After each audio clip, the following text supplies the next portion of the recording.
Hello everyone, welcome back to another Star Wars Destiny video. Today Fantasy Flight released a new rules reference as well as holocrons for Standard, Infinite, and Trilogy. There's a few changes to talk about as well. So first up here we have this new holocron. It is for Standard. It is effective on July 8th, so it's already in effect. And the only major change to the holocron for eligibility is now Spark of Hope is now legal in Standard. And the other major change, which goes across all the holocrons, is a new feature called the restricted list. So scroll down here. Restricted list. It says a player may select one card from this list for their deck and cannot include any other restricted cards for the same deck. A player may run as many copies of their restricted card as the rules or card text allow. So there's also an article attached to this, which I'll link in the description. Um, so the restricted list, you get to, if you want to use any of the restricted cards, you choose which one you want to use, and then all the other cards that are on the restricted list cannot be used in the deck that you're making. So, for example, the cards that are currently on the standard restricted list are C-3PO from Spark of Hope, Military Camp from Convergence, looks like Order 66 from Spark of Hope, and Rebel Trader from Legacies. I believe that was Legacies.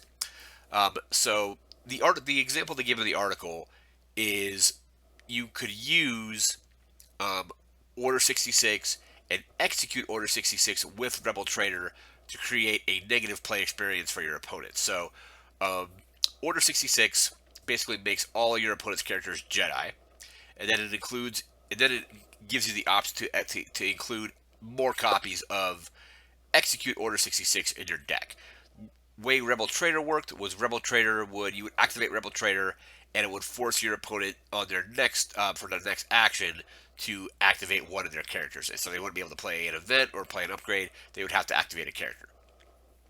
After they did that for a little bit, you would then just use execute Order 66 to remove basically all of your opponent's dice.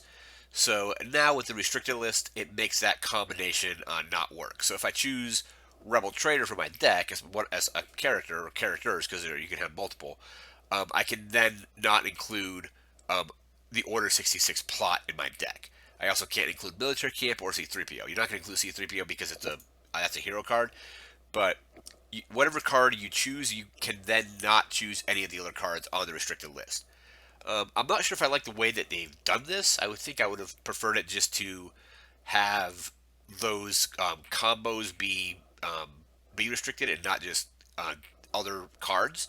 So, for example, if I choose Military Camp, I can't then build with any of these other cards. Let's say Military Camp and Rebel Trader had a combo. I kind of just wish that the combo would be banned and not these cards being restricted, because right now you're only getting some of these cards may not even interact with each other.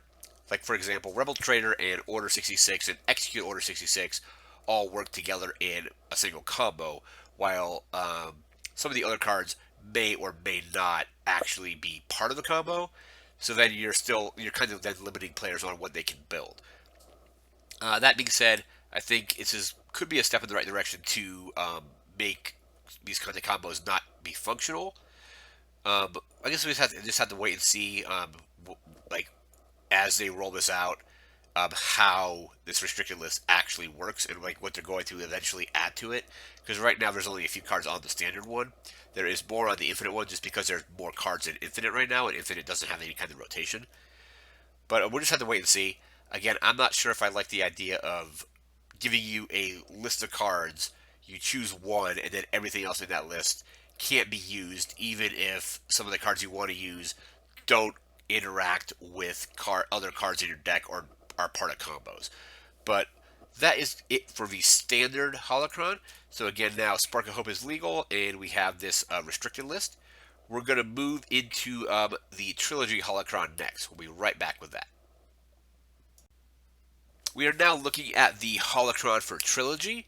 So this doesn't have as much stuff on it. So basically, Spark of Hope is now legal in trilogy. There is a restricted list for trilogy as well. However, it only includes C-3PO and the military camp. So a lot of the other cards on the standard holocron are from the Legacies block or Legacies sets. So those are not on the Holocron restricted list. But now we do have C-3PO and Military Camp on that list for Trilogy. So only major changes there are now, so you can now use Spark of Hope, and those two cards are restricted. We're going to move into the Holocron for Infinite. And we are now back with the Holocron for Infinite. So Spark of Hope is now legal in Infinite, as well as a restricted list for Infinite as well. So again, C-3PO is restricted from Spark of Hope. Hyperspace Jump from Awakenings, Mean Streets is restricted. Military Camp is restricted. Order 66 is restricted. Rebel Trader is restricted, and Retreat is restricted. So those cards are restricted. So again, with Infinite, you basically, again, you choose one of these cards. You can include as many copies of that card as you're allowed to use. And then whatever card you chose, you can then not choose any of the other cards in that list for that deck. We have an errata as well, so Aftermath. It should now read, after a character is defeated, you may exhaust this support to gain one resource. I think initially it was just when a character is defeated, you just gain a resource. Now you have to go through and actually exhaust it to get that resource. And that is it for the Infinite format. We're going to jump into the rules reference guide.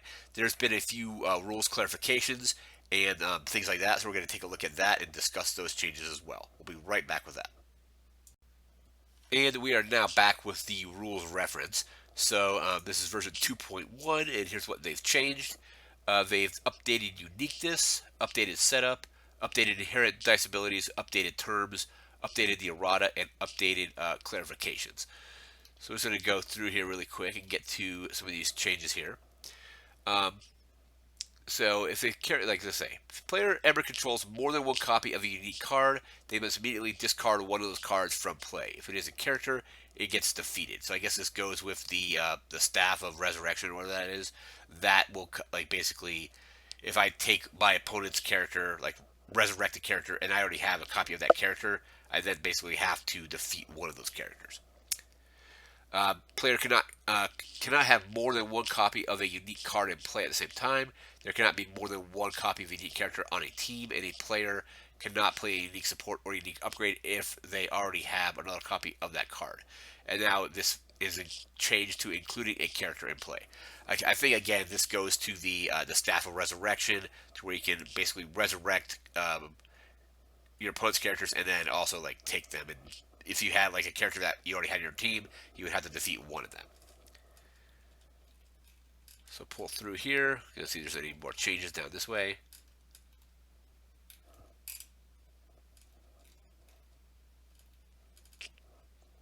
Just going to go to all the new updates here.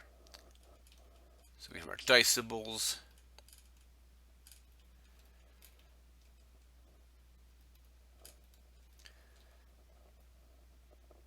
Okay, so basically setup has been changed a little bit. So normally when you roll for the battlefield, you just roll out dice. Whoever has the highest value gets to choose to either play on their battlefield or take the opponent's battlefield. If that can't be determined now for some reason, it says, so if the highest total cannot be determined randomly, select which player which player chooses to either take the battlefield or use the opponent's battlefield. This ties into characters that have no dice. So, for example, if you and your opponent both had characters that were all diceless characters, there would be no way to determine the battlefield with a roll-off of no dice, so you would then just randomly choose a player to go first.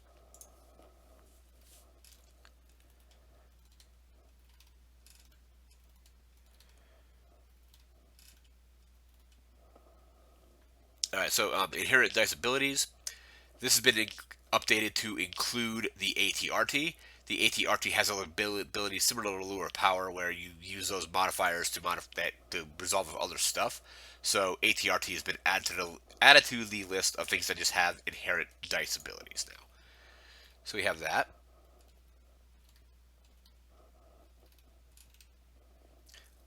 Diceless cards, basically a diceless card is just what it says it is, a card that has no matching die. So like the Ewoks, the Hoth Troopers, characters like that just have a point value, usually an ability, a health, they have a health total, but they don't have any dice. free. So basically, when a card says to be played for free, they've clarified this to say when a card or die is played or resolved for free, decrease its cost to 0. So I guess you're paying to resolve it, kind of, but you're just paying 0. So you're still getting it for free. It's just another way to. They just have worded it a little bit differently with that. Let's see what we have here. So here's some Murata. Again, Spirit Rebellion. It should now, Aftermath, we just talked about this earlier, should be worded to be after a character is defeated, you may exhaust the support to gain 1 resource. So that's that errata that we talked about a little bit about it earlier. Just pull through here, see if there's any more clarifications. So across the galaxy, see at odds, which is card 108. It's been adjusted to this event is placed on the bottom of its owner's deck. I don't think I ever really used at odds, but that's how that's been changed. Here is clarifications for Spark of Hope. So the B-Wing, this ability will trigger and resolve before the first turn is taken during the action phase. I think the card was pretty clear about that, but they basically have just clarified exactly how it works. There's Crushing Advantage. This event can remove 1 character die, 1 support die, and or 1 upgrade die. It cannot remove 3 character dice. So basically, it can remove 1 of each, but it can't remove more than 1 of the same type. It looks like Han Solo's dice. While Han Solo's dice, the supporter upgrade to his like little lucky dice, not his actual character dice or anything. But it says while on Han Solo, you can keep using the ability until each of his character dice are no longer showing blanks. I think when that card got spoiled, I kind of figured that's how it was going to work. It looks like that's how it actually works. Next up, we have Lightspeed Assault. It says if the opponent does not control a vehicle, deal indirect damage to them equal to the cost of your discarded vehicle. So Lightspeed Assault was basically you play the event, you discard 1 of your vehicles. You can then discard an opponent's vehicle to have it take a combined amount of indirect damage. So your opponent takes that much indirect damage based on the values of each of the vehicles. But you can do it if I have a vehicle that costs 5 and they don't have any vehicles, I can still play Lightspeed Assault and deal 5 damage. It's obviously going to be better if they have a vehicle because then you're going to be dealing more damage. The Night Sister Zombie. This character's first ability is ignored if it has the card target acquired on it, or its controller controls no characters other than the Night Sister Zombies. Old DACA has been changed here a little bit, or at least clarified. So it says, set aside Night Sister Zombies are not considered defeated. So basically, if those Night Sister Zombies get set aside, if your opponent has stuff that triggers on characters being defeated, it means it won't trigger when those Night Sister Zombies get set aside. Talisman of Resurrection. This was kind of a question a lot of people had. It says spend resources equal to the defeated character's point value used at the start of the game, ignoring card abilities. So this means if your opponent is playing a single die version of the character, you have to spend resources equal to that cost. If your opponent is using an elite character, you have to pay the elite cost with the Staff or the Talisman of Resurrection. I think it was calling it Staff of Resurrection, but yeah, Talisman of Resurrection. Thrawn has been updated here. It says you must meet all play restrictions in order to play cards with his ability. Cards not played with his ability are placed back without changing their order. So the new Thrawn lets you spot your opponent's stuff to play cards. However, if there are restrictions on the cards, those restrictions still have to be met. Like saying, play only if you have this type of character and things like that. So those restrictions still have to be met.